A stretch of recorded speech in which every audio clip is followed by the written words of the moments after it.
Brenda Worrell from Warsaw, Indiana. So what did you run this year? I ran the 100-miler as my first 100-miler. Okay. Did you do it? I did it. You did.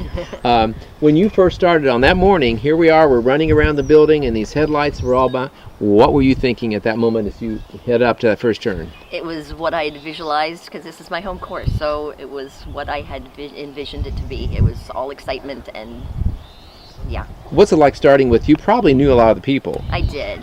It was the best of feelings, because you just felt it was comfortable. It was exciting, but you felt like you were going to be taken care of. So this is your home course. Home course. So how often, how many times a month would you say you're out on running? Every weekend we came out I tried to come out as much as possible for the training runs, and that, so it was, once a week. So did you have a set plan, like some people have a run 16, walk 4? Did you have a set plan going into the race, like what length of time of loops and all that? I did, also knowing that the anticipation of what the day was going to give you could throw that all off. So I did, 16.4, I learned that at July training weekend, and it worked out great. How do you describe this course? It was perfectly, beautifully easy, a combination of easy and hard. Obviously the first couple loops were the easy, but yeah, you could make it hard by going out too fast. Do you have a favorite section or sections? I do have a favorite section. My favorite section is from Raleigh to Schoolhouse, because you have Barry Adams' High Five Tree, and you have Mike Pfeffercorn's hill that you have to run, and you've rounded the corner of the halfway point of the loop, so it just is. It feels good. So what's it like running at night here? Beautiful, just beautiful. Nighttime running is just. So it's your home course, but did you always know where you were at night? Especially when you have pacers and you're talking, you kind of forget where you are, and where am I on the course? So no, not always. There were times I could not remember where. But that's not necessarily bad. That was not necessarily bad. Yeah, you're in a flow. Right, you're moving. Well, speaking of pacers, how many did you have? I had a girl team of 3 of them. Wow. One for each loop, so it was amazing. So they all have their own personalities, and they dealt with Brenda differently. They did, but they were the biggest blessing to me. Okay. They ended up being amazingly blessed. They blessed me beyond what I could have anticipated them. So have you ever used pacers before? I had never. No, I had one other, at 100K. So what did you learn about pacers? They are invaluable.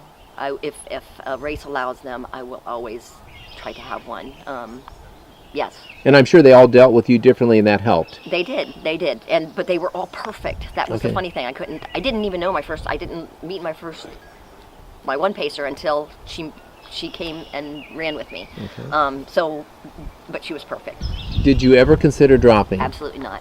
Never crossed your mind? It was not ever going to be a possibility in my life at that point. So when you came up this trail to start, your thought was, here, I will finish. And that was all because of the dedication of the veteran runners that I run with here every week, that would pour into me a confidence that I couldn't come up with myself, but they had a confidence in me, and I was not going to let them down. You feel like usually you learn a lesson every experience you have in life, but what did you learn this year from this particular race? It's so huge. The biggest thing I think for me was that this sport of ultra running, has the most selfless people that I've ever met in my life. I've been part of triathlons, and it's very much more competitive and cutthroat, and everybody's out for themselves, and this is so different, and completely touched by being a part of this ultra. It took a lot of people to see me to the finish line. It was my journey, but it was their journey with me. And so when I say volunteer/aid stations, what pops to your mind? Incredible. Just incredible, invaluable. They don't baby you, but they attend to you and get you out. Tough love, but they care for you, and you feel cared for. And don't you feel like when you go in, even if you don't know the people, you are going into that tent and seeing friends? Family, friends, yes. There's hugs abound. Yeah. So. Besides maybe the end, did you have any moments where you got very emotional? Because I know some of us do that. Right. Not during it. Okay. I felt like I had. Well, you know what? My daughter came and surprised me. She drove in from Bloomington and surprised me, and I was not expecting to see her at my car. Yeah. So when I came through that second loop and she was standing there, the tears just went. So any kind of like final thoughts about the race? Can't. I'm still processing. We're Yeah. 2 weeks out, and I'm still processing emotionally. I was just talking to my pacer and ran with her the last 10 miles, and I just bawled because she's the one that took my arm. And my race is encapsulated in that. Okay. That it took somebody else helping me to get here to be start it and then to finish it.